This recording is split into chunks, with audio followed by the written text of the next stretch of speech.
होता है तो किसके पास कौन सा हथियार ज्यादा है और कौन सा हथियार खतरनाक है, दोनों इसका किस तरह से प्रयोग करेंगे। तो सबसे पहले हम ये देखते हैं कि इंडिया और चाइना के बीच में दोनों की आर्मी की रैंकिंग कितनी है। तो दुनिया में अमेरिका टॉप नंबर पे है, दूसरे नंबर पे रसिया, तीसरे नंबर पे चाइना आता है, चौथे नंबर पर इंडिया आता है। रैंक के हिसाब से ज्यादा का अंतर नहीं है। अगर आप इंडेक्स देखेंगे तो ग्लोबल फायर पावर इंडेक्स में जिसका रैंकिंग जितना कम रहता है इंडेक्स में, वो उतना ज्यादा पावरफुल माना जाता है। चाइना का कम है 0.6, इंडिया का 0.9। यहां आपको भले लग सकता है कि चाइना पावरफुल है, आगे देखते चलेंगे, जब तक पूरा नहीं देखेंगे आपको समझ में नहीं आएगा। और आप भी चाइना के $10 बिलियन जो खर्च कर रहा है चाइना, उसी जाल में आप भी फंस जाएंगे। चाइना पूरी दुनिया के मीडिया में जो पैसे देता है रिश्वत के रूप में या अपनी प्रॉपर्टी को दिखाने के लिए, अपनी तारीफ कराने के लिए, अपनी क्षमता को दर्शाने के लिए, वो $10 बिलियन है। चाइना का जो सबसे बड़ा प्लस पॉइंट है वो उसकी इकोनॉमी है। उसका बजट बहुत ज्यादा है, $237 बिलियन, और हम लोग का बजट उसके आगे बहुत ही कम है। हमसे उसका रक्षा बजट 4 गुना ज्यादा है, $61 बिलियन है। इसमें हम एक डेडिकेटेड अलग से वीडियो बनाएंगे। यही हमारी इंडियन आर्मी के लिए सबसे बड़ा सरदर्द है, बाकी कोई टेंशन नहीं है चाइना और इंडिया से। आगे देखिए, लेकिन ऐसा नहीं है कि चाइना के पास बहुत ज्यादा है, उसके पास कुछ कर्ज भी है। $1.5 ट्रिलियन उसके पास कर्ज है, विदेशी कर्ज, और भारत के पास $0.5 ट्रिलियन कर्जा है। तो उसका पैसा ज्यादा खर्चा कर रहा है 4 गुना, तो हमसे 3 गुना ज्यादा कर्जा भी ले रखा है। लेकिन चाइना का व्यापार इतना ज्यादा है कि उसके पास विदेशी मुद्रा 3000 ट्रिलियन है, और हमारे पास विदेशी मुद्रा जो है, फॉरेन मनी जो रिजर्व में रखा गया है, वो केवल 400 ट्रिलियन है। तो उसके पास व्यापार से ज्यादा फायदा होता है। लेकिन यहाँ युद्ध में हमको मेन ज्योग्राफिकली समझना है कि किसको ज्यादा बेनिफिट होने वाला है। देखिए, चाइना का ये वाला जो स्टेट है, ये तिब्बत है, इसको उसने कब्जा किया। इसकी सबसे बड़ी खराबी ये बहुत ज्यादा हाइट पे है। और ये वाला इधर वाला राज्य सिंजियांग, यहाँ पर मुस्लिम बहुल्य क्षेत्र है जिस पर चाइना काफी अत्याचार करता है, तो इधर से ज्यादा सपोर्ट मिलने वाला नहीं है। लेकिन ये तो उसके अंडर में आता है। इसकी सबसे बड़ी समस्या क्या है, यहाँ इतना भयानक हाइट है कि जहाज यहाँ उतना अच्छा से काम नहीं कर पाते हैं। अभी समझाएंगे हाइट की वजह से जहाज अच्छा क्यों नहीं काम कर पाते हैं सब। दूसरा कि चाइना को अपनी आर्मी को 2 तरह से ट्रेन करना है। एक चाइना के लिए सबसे बड़ा कंट्रोवर्सी है, उसके लिए अमेरिका। चाइना अमेरिका के लिए भी प्रिपेयर रहता है, इसलिए उस ढंग से तैयारी करता है, और इंडिया के लिए। लेकिन इंडिया अपना मेन थ्रेट चाइना को मानता है, इसलिए इसके जितने भी हथियार है वो चाइना को ध्यान में रख के किए गए। इसलिए इंडिया के हथियार आपको कम दिखेंगे, क्योंकि हमारे पास सिंगल दुश्मन है। और पाकिस्तान की तो बातें छोड़िए उसको। अब चाइना के सामने क्या है, उसको कुछ अमेरिका को काउंटर के लिए हथियार रखने हैं, कुछ इंडिया के लिए। अमेरिका से लड़ना है तो एयरफोर्स नेवी से लड़ोगे, और इंडिया से लड़ना है तो फिर आर्मी से लड़ोगे। तो इसलिए उसकी संख्या ज्यादा दिखती है। ज्यादा इसलिए दिखती है, ज्यादा बवाल पाल के रखा है। अगर हम टोटल एयरक्राफ्ट की बात करें तो इधर हम चाइना का लिखते हैं, इधर इंडिया का लिख रहे हैं। चाइना के पास 3210 एयरक्राफ्ट है, हर तरह के एयरक्राफ्ट को मिला के, जबकि इंडिया के पास 2123 एयरक्राफ्ट है। तो यहाँ एयरक्राफ्ट की संख्या इंडिया के पास कम है और इसके पास ज्यादा है। लेकिन चाइना चाह के भी अपने एयरक्राफ्ट से इंडिया के लिए ज्यादा एक्शन नहीं ले सकता है, जिसके कुछ कारण है। चाइना के पास जो कॉम्बैक्ट एयरक्राफ्ट है, ये चाइना के पास सबसे बड़ा पावरफुल कॉम्बैक्ट एयरक्राफ्ट है, वो 1232 है, जबकि इंडिया के पास देखिएगा तो केवल 538 है। यहाँ चाइना के ये एयरक्राफ्ट पावरफुल भी है, नो डाउट, ये हम भी कहते हैं पावरफुल है। इंडिया के एयरक्राफ्ट भी बहुत तगड़े हैं। इधर जो आप हाल ही में राफेल आया है, ये कॉम्बैक्ट जहाज क्या होते हैं, आमने सामने लड़ाई में काम आते हैं। वो ग्राउंड पे भी हमला कर सकते हैं, सामने भी हमला कर सकते हैं। लेकिन चाइना के ये कॉम्बैक्ट एयरक्राफ्ट और इंडिया के एयरक्राफ्ट में सब बहुत ज्यादा हथियार भर जाते हैं, जिस वजह से इसका वजन बहुत भारी हो जाता है। लेकिन चाइना का ऊपर जो इंडिया से सटने वाला तिब्बत का एरिया है, वो 4000 से 5000 मीटर की ऊंचाई पर है। वो ऑलरेडी उतनी ऊंचाई पर है, उसके बाद से जहाज को ऊंचा जाना है 5000 मीटर। और अब इतनी हाइट पे जाने की वजह से इसमें जेट इंजन लगा रहता है। और जेट इंजन की खासियत क्या होती है कि उसे ऑक्सीजन चाहिए, बिना ऑक्सीजन के उसका अंदर का पेट्रोल जलेगा ही नहीं। वो रॉकेट इंजन थोड़ी है जो अंतरिक्ष में चला जाए। जेट इंजन को ऑक्सीजन चाहिए, और ये जमीन खुद ही 5000 मीटर की ऊंचाई पर है, और 5000 और जाइएगा तो उतने ऊंचाई पर ऑक्सीजन लेवल बहुत ही घट जाता है, जिस वजह से उसकी इंजन की क्षमता घट जाती है। अब इंजन की क्षमता घट जाएगी तो आप चाह के भी आपकी ये 4थी पीढ़ी का जहाज और 5वीं पीढ़ी का जहाज किसी काम का नहीं रह गया। मान के चलिए कि आपकी क्षमता बहुत ज्यादा है, लेकिन ऑक्सीजन की कमी से आपका इंजन ही काम करना छोड़ देगा, जिस वजह से आप चाह के भी ज्यादा हथियार नहीं ले सकते हैं, ज्यादा हाइट पे नहीं जा सकते हैं। और अब तो उतना पार करके अगर आप आइएगा इंडिया की ओर, तो एक तो पहले ही आप तो कम लोड उठाए ही थे, रास्ते में भी आपका कुछ फ्यूल खत्म हो गया।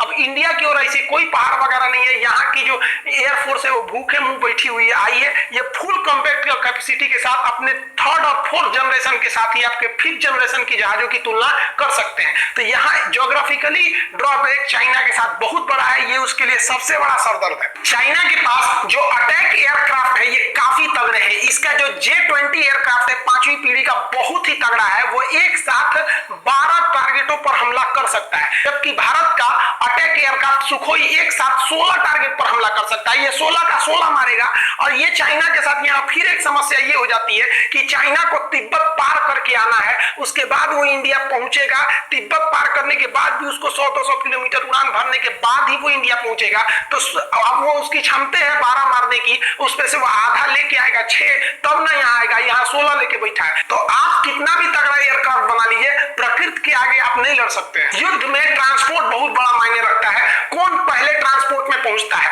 तो ट्रांसपोर्ट विमान चाइना के पास 224 है और इंडिया के पास 250 ट्रांसपोर्ट विमान है। इसके पास विश्व प्रसिद्ध C-17 ग्लोब मास्टर है, जिसकी क्षमता बहुत ही ज्यादा है। और चाइना को यहाँ फिर दिक्कत होगा कि हैवी लोड आप कम ऑक्सीजन से उठा ही नहीं सकते हैं। तो इसके पास आप इस तरह से देखेंगे तो इसको यहाँ पे भी दिक्कत का सामना करना पड़ेगा। जो हेलीकॉप्टर होते हैं उसका तो प्रिंसिपल यही है कि वो हवा के थ्रस्ट पे ही उड़ते हैं, ऊंचाई पे जा सकते हैं। और यहाँ पर ऑक्सीजन लेवल घटने की वजह से हवा का थ्रस्ट भी नहीं रह जाता है। और चाइनीज हेलीकॉप्टर की संख्या ज्यादा है, 911 है, और इंडिया के पास केवल 722 हेलीकॉप्टर है। लेकिन यहाँ इंडिया भारी पड़ेगा, क्योंकि इंडिया के पास 2 बहुत ही घातक हेलीकॉप्टर है, जो मतलब बहुत हैवी हेलीकॉप्टर है। एक Mi-17 V5 और दूसरा चिनूक आ गया है। चिनूक के पास डबल डिस्क है।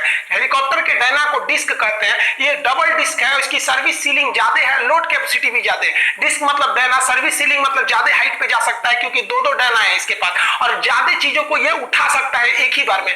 जबकि चाइना के हेलीकॉप्टर के पास सर्विस सीलिंग की क्षमता कम है, क्योंकि इनके पास अधिकांश हेलीकॉप्टर सिंगल डिस्क के ही है। आर्मी को बढ़त देने के लिए अटैक हेलीकॉप्टर काफी जरूरी होते हैं। चाइना के Y-20 हेलीकॉप्टर जो है उनके पास अटैक हेलीकॉप्टर 281 अटैक हेलीकॉप्टर है, जबकि भारत के पास महज 23 अटैक हेलीकॉप्टर है। लेकिन इस अटैक हेलीकॉप्टर के साथ Mi-24 और अपाचे हेलीकॉप्टर को शामिल करने के बाद भारतीय एयरफोर्स का अपाचे हेलीकॉप्टर विश्व प्रसिद्ध है। इसने कई युद्धों में अपनी जंग को दिखाया है, जबकि चाइनीज हेलीकॉप्टर अभी किसी भी लड़ाई को नहीं लड़े हैं। एक बात बताइए, आप खूब अच्छे से एग्जाम की तैयारी कर लीजिए, जगह जगह टेस्ट माराइए, इस कोचिंग में उस कोचिंग में टेस्ट दे दीजिए, लेकिन क्या आप गारंटी दे सकते हैं कि आप एग्जाम में पास होइएगा? देखिए, टेस्ट देना अलग होता है, प्रैक्टिस देना अलग होता है, लेकिन एग्जाम को सॉल्व करना अलग होता है। तो इन हेलीकॉप्टरों को युद्ध लड़ने का कोई अनुभव नहीं है, जबकि अमेरिका से आयातित ये Apache helicopter Afghanistan, Iraq, Libya, Syria हर जगह अपनी काबिलियत को दर्शा चुके हैं। दूसरा, इस हेलीकॉप्टर के अंदर सर्विस सीलिंग ज्यादा है, और इसका जो एमुनिशन जो आगे गनर हथियार होता है वो पायलट के डायरेक्ट आंख से अटैच होता है। जिधर पायलट देखेगा इसका जो बंदूक है वो उधर ही घूम जाता है, निशाना लगाने की जरूरत नहीं है। अगला एक और चीज कि ये 9mm की बंदूक की गोली को भी झेल सकता है, और इसमें जो हॉट स्पॉट यानी मिसाइलों को लगाने की जगह है ये इससे 3 गुना ज्यादा है। यानी हेलीकॉप्टर के मामले में अभी पूरी दुनिया में अपाची के आगे कोई नहीं टिक सकता है। और ये जो अपाची है ये एकदम नीचे नीचे उड़ान भर सकता है, जिस वजह से ये रडार में भी नहीं आएगा, और ये क्षमता इसके पास नहीं है। ओवरऑल चाइनीज जो एयरफोर्स है वो संख्या में आगे है, लेकिन उसके सामने एक प्राकृतिक समस्या, दूसरी उसकी टेक्नोलॉजी वर्ल्ड लेवल की नहीं है। हमारे पास कम ही है लेकिन टेक्नोलॉजी ज्यादा है। और वैसे भी चाइनीज सामानों पे कितना भरोसा करते हैं, सोचो चल गया तो चांद तक, नहीं चला तो शाम तक। अब बात करते हैं थल सेना की आर्मी के बारे में। तो जो टैंक्स हैं, देखिए चाइना के पास बहुत ही ज्यादा मात्रा में टैंक है, 35,000 टैंक है, लेकिन इसमें से आधे से ज्यादा ओल्ड डेटेड टैंक है, और चाइना का एरिया बहुत ही ज्यादा है, जिस वजह से उसको टैंक की ज्यादा जरूरत है। अब एक बात बताइए, भारत और चाइना की जहां भी सीमा लगती है वहां से पूरा पहाड़ है, ये पहाड़ पे टैंक चढ़ेगा यहाँ पे, तो इसकी ज्यादा जरूरत नहीं लड़ाई में दिखेगी। आप देखे होंगे आर्मी भी जो पहुंच रही है तो ज्यादा टैंक लेके नहीं पहुंच रही है वहां पर बॉर्डर पे, चाहे गलवान घाटी हो या लद्दाख का एरिया हो या सिक्किम हो या अरुणाचल प्रदेश हो।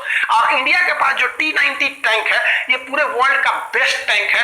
अमेरिका का अब्राहम और यहाँ का T-90, भीष्म T-72 और अर्जुन टैंक जैसे भारत के पास बहुत ही घातक टैंक है, वो 4000 की संख्या में टैंक है। इन टैंक की सबसे बड़ी जो खासियत है, इनमें इंफ्रारेड अपर्चर रडार है, ये छुप सकते हैं। दूसरा, इनमें जो टारगेट सेंसर सिस्टम दिया है कि एक बार अगर दुश्मन को टारगेट को सेट कर दिया गया, इसके जो ये बैरल जो नली है, तो उसके बाद से टैंक चलती भी रहेगी, जर्क करेगी, हवा में कूद जाएगी, तो उससे उससे उस टारगेट को कोई फर्क नहीं पड़ता, वो अपना एडजस्ट कर लेगा। इसका मतलब ये हुआ कि इसका जो टारगेट है एकदम पिन पॉइंट है। लेकिन यहाँ इंडिया और चाइना दोनों के टैंक ज्यादा काम नहीं आएंगे। टैंक बेसिकली चाइना बॉर्डर पे नहीं बल्कि पाकिस्तान बॉर्डर पे ज्यादा यूज किए जाएंगे। आर्मर्ड व्हीकल की बात करेंगे तो ये एक ऐसा गाड़ी होता है जो बुलेट प्रूफ होता है। इसके अंदर सैनिकों को बैठाकर दूसरे जगह पे ले जाया जाता है। तो इंडिया के पास जो आर्मर्ड व्हीकल है वो 8,000 साढ़े 8,000 की संख्या में है, 8686 है। जबकि चाइना के पास ऐसे आर्मर्ड हथियार 33,000 है। इस आर्मर्ड हथियार की चाइना की ज्यादा जरूरत है। क्यों? क्योंकि चाइना के पास विवाद ज्यादा है, उसको हांगकांग संभालना है तो इन्हीं से उसको आर्मी को भेजना है। सिंजियांग में दिक्कत है, जबकि इंडिया में आर्मी को इंटरनल कंट्री में कोई दिक्कत नहीं है, चाइना को ज्यादा दिक्कत है। गलवान घाटी में आए थे लोग, चाइना वाले लोग कॉम्बैट लेके देखिए उलाट दिया सब इंडियन आर्मी वाला। कुछ ससुरे कमेंट कर रहे हैं कि चाइना का नहीं मरा। अरे बकलोल, अमेरिका ने स्पष्ट कह दिया है कि उसने सैटेलाइट से देख के बता दिया है कि एम्बुलेंस की आवागई ज्यादा थी, वहां पर लेफ्टिनेंट कमांडर रैंक का अधिकारी मरा है और 40 से ज्यादा मौत हुई है।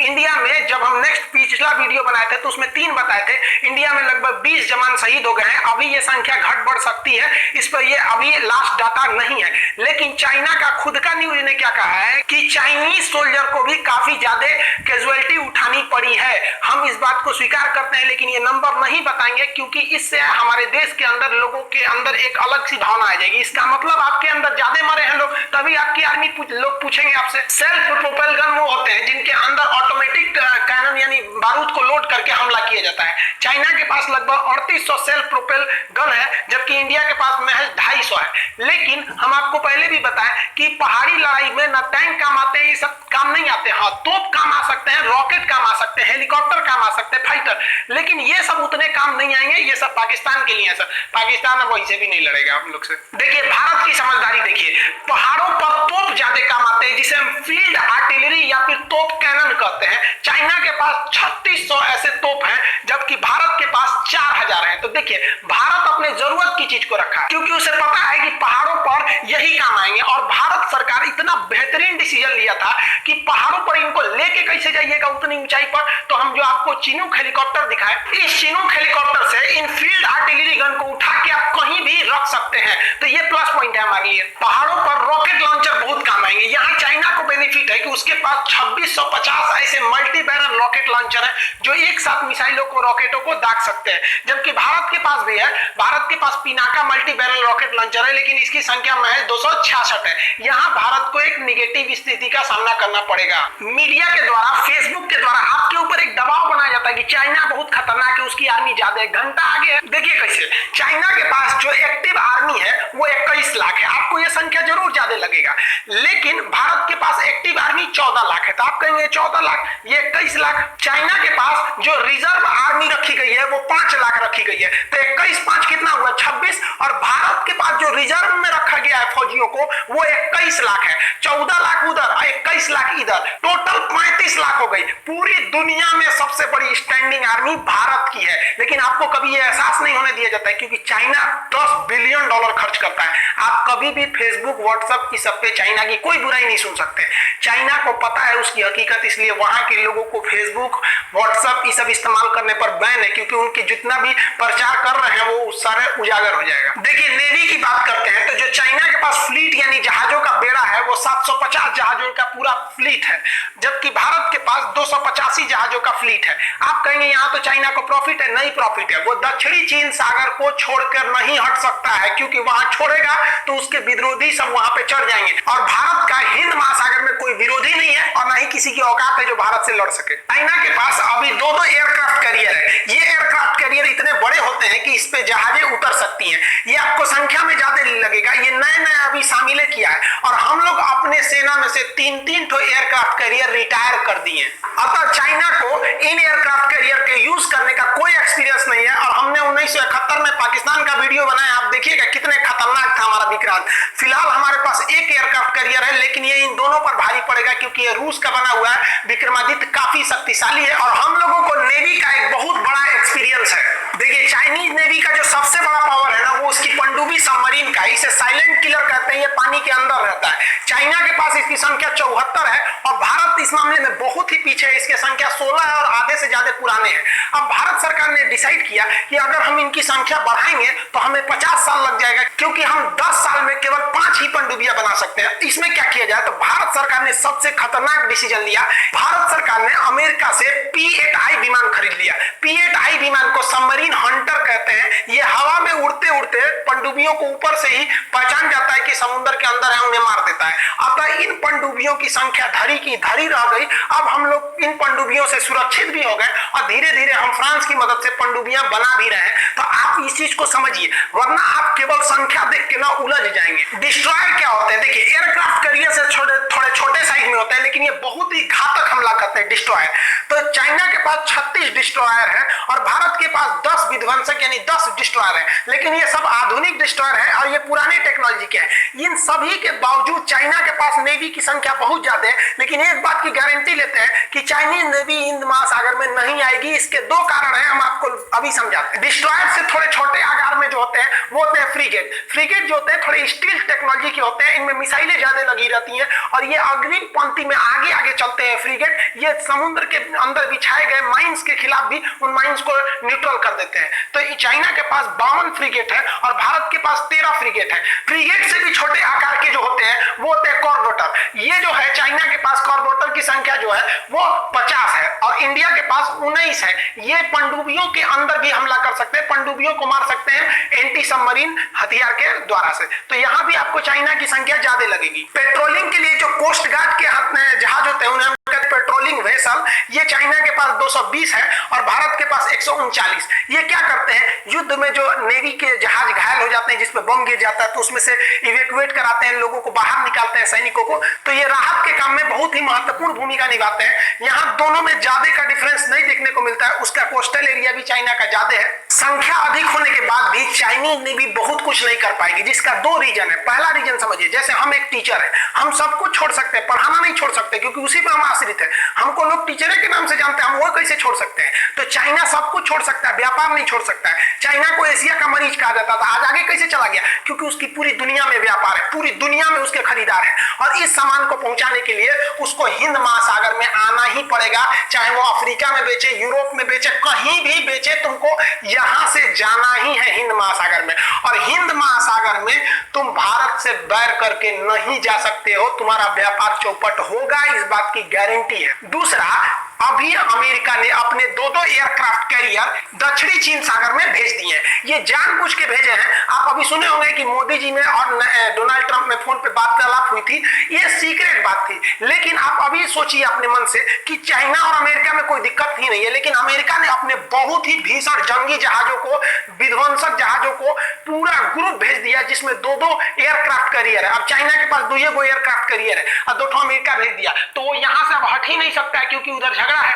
अब यहाँ हिंद महासागर में इंडियन नेवी एकदम फ्री हो गई। अब अगर इंडियन नेवी आगे बढ़ती भी है तो अमेरिका और इंडिया एक साथ हो जाएंगे। यहाँ ऑस्ट्रेलिया से पहले समझौता हो गया है और इंडिया के मैटर पे कभी भी रूस उसके साथ नहीं आएगा। और आप सोच रहे होंगे पाकिस्तानी कमेंट करते हैं हम चाइना के साथ आ जाएंगे। अरे बकलोलवा कहीं का, अमेरिका तुमको पैसा देना बंद करेगा, ससुरा अंडरवियर नहीं खरीद पाओगे तुम लोग। और भारत के कहने पर अगर भारत के मामले में टांग लड़ाएगा तो अमेरिका जानता है कि भारत को रोकने का मतलब चाइना को रोकना, और चाइना अगर नहीं रुका तो अमेरिका के लिए दिक्कत होगा। इसलिए अमेरिका पाकिस्तान को दिए जाने वाली आर्थिक मदद को रोकने की धमकी देगा और इस धमकी से ही तुम लोग का पैंट गीला हो जाएगा। देखिए, हम लोग को केवल डराया जाता है कि चीन की सेना बड़ी है, उसके पास पैसे ज्यादा है, संसाधन ज्यादा है। गलत है, हमें उसकी सेना से नहीं लड़ना है। देखिए, मेरा अपना मानना है चीन को माइंड से हराना है। सबसे पहले हमको चीन के 8 जगहों पर हमला करना है और इसमें से सबसे पहले हमको चीन के सैटेलाइट मार के गिराने हैं। आप कहिएगा कि वो इंडिया का सैटेलाइट नहीं मार के गिरा सकता है। देखिए, सैटेलाइट कहां घूम रहा है अंतरिक्ष में, इसको पता करने की टेक्नोलॉजी केवल अमेरिका के पास है और रूस के पास है। भारत की सैटेलाइट की जानकारी रूस चाइना को नहीं देगा, लेकिन चाइना का सैटेलाइट कहां है इसकी जानकारी कमकासा और कास्टा समझौता हो जाने के बाद अमेरिका हर हाल में भारत को दे देगा। और इस जानकारी के आधार पर भारत अपने एंटी सैटेलाइट मिसाइलों से चाइनीज सैटेलाइट को मार के गिरा सकता है। एक बार जब ये सैटेलाइट गिर गए तो चाइना के 13 जो मिलिट्री सैटेलाइट आसमान में घूम रहे हैं, अगर ये सैटेलाइट गिर गए तो चाइना ऊपर से निगरानी ही नहीं रख सकता है कि भारत क्या कर रहा है। और उसके जो रडार है वो केवल छोटे एरिया को निगरानी कर सकते हैं, जो मिसाइलें एटमॉस्फेयर में घूम रही है उनको पकड़ सकते हैं। लेकिन बैलिस्टिक मिसाइल अंतरिक्ष से आ रही होती है, उसको मारने के लिए, उसको पकड़ने के लिए सैटेलाइट की जरूरत पड़ती है। और अगर चाइना का सैटेलाइट गिर गया तो हमारी जो मिसाइल, बैलिस्टिक मिसाइल, अग्नि वगैरह चाइना में घुस जाएगी तो चाइना को पता भी नहीं चलेगा। जैसे ये सैटेलाइट गिरे, चाइना का एक बहुत बड़ा ड्रॉबैक होगा उसकी निगरानी सर्वेलांस में। और इसके बाद जो सबसे तेज एक्शन लेता है, देखिए सैटेलाइट गिर गया तो चाइना की मिसाइलें भी काम नहीं कर सकती है, और उसके बाद अचानक जो चाइना के जो एयर स्ट्रिप है, हवाई पट्टियां, इन पर ताबड़तोड़ हमला करना चाहिए। जो तिब्बत और सिंजियांग का एरिया जो भारत से लगता है, इन एयर स्ट्रिप को गिराने के बाद चाइना कोई भी काउंटर अटैक नहीं कर सकता। हम लोग को मेन चाइना को आगे बढ़ने से रोकना है। जैसे एयर स्ट्रिप टूट गए, चाइनीज विमान हवा में उड़ान नहीं भर सकते बिना एयरपोर्ट की मदद से। इसके बाद हम लोग को चाइना के पावर ग्रिड पर हमला करना है। चाइना में दो सबसे बड़े पावर ग्रिड है जो हर जगह इलेक्ट्रिसिटी देते हैं। अगर हम इस पावर ग्रिड को गिरा दिए, एक भी बम गिरा ना पावर ग्रिड पे, पूरा चाइना के अंदर ब्लैकआउट हो जाएगा, उसके अंदर बिजली कट जाएगी। आप सोचिए, आपके यहाँ 2-3 दिन बिजली कट जाएगी, हर एक चीज ठप हो जाएंगे, कितना आपका इन्वर्टर बैकअप पावर देगा। तो जैसे ये बिजली ठप होगी, पावर बैकअप के अभाव पर जो छोटे मोटे रडार हैं इनको भी पावर नहीं मिल पाएगा, वो भी बंद हो जाएंगे। और उसके बाद चाइना का जो सबसे बड़ा डिपो है, जितने बड़े बड़े पेट्रोलियम के डिपो हैं, इन डिपो को उड़ा देना चाहिए। इस डिपो को उड़ाने पे डबल फायदा होगा, एक उसका पेट्रोल जाएगा, दूसरा ये खुद उसके लिए एटम बम साबित होगा, ये खुद ही ब्लास्ट कर जाएगा और अगल बगल में अफरा तफरी मिल जाएगी। इसके बाद चाइना अपने रेल नेटवर्क की मदद से सोचेगा अपनी सेना को जल्दी से जल्दी बॉर्डर तक पहुंचाया जाए। इसके लिए भारत को तुरंत उसके जो मेन रेलवे जंक्शन है, जहां ज्यादा रेलवे आके जुड़ती है, उन रेलवे जंक्शन को ध्वस्त करना चाहिए, ताकि रेल जो है तेजी से नहीं आ सके। क्योंकि एयरपोर्ट के बाद चाइना अपना मेन फोकस करेगा रेलवे के थ्रू, तो रेलवे को ध्वस्त कर देना चाहिए तुरंत। स्ट्रेटेजिक फोर्सों को और एयरफोर्स के द्वारा उसके बड़े बड़े जितने भी सड़क पर बनाए गए पुल हैं, इसको ध्वस्त करना चाहिए। क्योंकि चाइना का एरिया पहाड़ों वाला एरिया है और वहां हमेशा हर 10-15 किलोमीटर बाद एक ब्रिज आता है। ब्रिज तोड़ दीजिएगा तो 2-3 महीने से कम समय में बनेगा ही नहीं, इतने में तो युद्ध खत्म हो जाएगा। तो इसको रोकने से चाइना की बढ़त रुक जाएगी। इन 6 हमले से चाइना का मनोबल पूरी तरह टूटेगा। उसके बाद जो चाइना की ऑर्डिनेंस फैक्ट्री है, जहां तो गोले बारूद कारखाने, ये सब के जो कारखाने हैं जहां बंदूकें बनती हैं, उन सब पे तुरंत ध्वस्त करके हमला से उड़ा देना चाहिए। इससे जो उसका बैकअप सपोर्ट था ये टूट जाएगा और बैकअप टूटने के बाद उसे इस विषम परिस्थिति में कोई दुनिया मदद नहीं करेगी। और चाइना जो सबसे ज्यादा कूदता है अपने व्यापार पे ना, उसके व्यापार को समुद्र के रास्ते होते हैं, उसके जितने भी बड़े बंदरगाह हैं उस पर तेजी से हमला करके एक साथ तोड़ देना चाहिए इन सबको। हमारे हिसाब से चाइना की इन 8 जगहों पर हमला करेंगे, चाइना की कमर टूट जाएगी। लेकिन चाइना हमको अपने केवल मजबूत चीजों को दिखाता है कि हमारे पास 21 लाख आर्मी है। अरे कोई आर्मी धरी की धरी रह जाएगी, ससुराई तुम्हारा ये 8 चीज टूट गया ना तो तुम देखा ना 21 लाख फौज है कि 21 करोड़ है, कुछ नहीं होने वाला है। और ऐसा हो सकता है, ऐसा किया गया है। इजराइल ने 6 दिन की लड़ाई में पूरी अरब देशों के, मिडिल ईस्ट के देशों को हरा दिया था। ना कोई उसका साथी, ना पूरे पड़ोसी उसके दुश्मन थे सब। इसके बावजूद उसने पूरे अपने अरब देश के दुश्मनों को धूल चटा दिया, चाहे वो उसके अगल बगल का मिस्र हो, सीरिया हो, लेबनान हो, सबको हरा दिया। और इजराइल वो सारे हथियार, वो सारी टेक्नोलॉजी भारत को देने के लिए हर एक रणनीति तैयार है। अतः भारत अगर इस तरह से हमला करेगा तो हम लोग ज्यादा भारी पड़ेंगे। लेकिन हमको क्या दिखाया जाता है कि हमको आर्मी से लड़ना है, एयरफोर्स से लड़ना है, अभी मेंटली लड़ना है। पहले ये थूर दीजिए और उसके बाद एक आर्मी आओ, सोचा तो आप बहुत ज्यादा टाइम करना ले, टैंक उठा के हम लोग यहाँ खूंटा में बांधेंगे टाइम को। देखिए अगर चाइना पर इस तरह से हमला होगा तो अगले 100 साल तक चाइना खड़ा नहीं हो सकता है। और इसके बाद हमें तुरंत चाइना के उत्तरी भाग में, यानी उसके तिब्बत में विद्रोह खड़ा करके तिब्बत को स्वतंत्र कराने के लिए पूरी दुनिया को एकजुट हो जाना चाहिए। अभी दलाई लामा ने भी कहा है भारत को कि अगर भारत तिब्बत को स्वतंत्र कराएगा तो तिब्बत भारत का साथ देगा। तो तिब्बत पे तुरंत इस तरह से एक्शन ले लेना चाहिए। तो भारत को तिब्बत के मामले को भी जोर से उठाना चाहिए। क्योंकि अगर मान लीजिए हम किसी से 100 रुपया ले लिए हैं और हम चाहते हैं वो 100 रुपया हम हड़प ले, तो हमें उसको क्या करना चाहिए? जब वो आदमी मिले ना तो हमको कहना चाहिए हमारा 1000 रुपया दो, हमारा 1000 रुपया दो। आदमी कहेगा कैसा 1000, कैसा 1000? पंचायत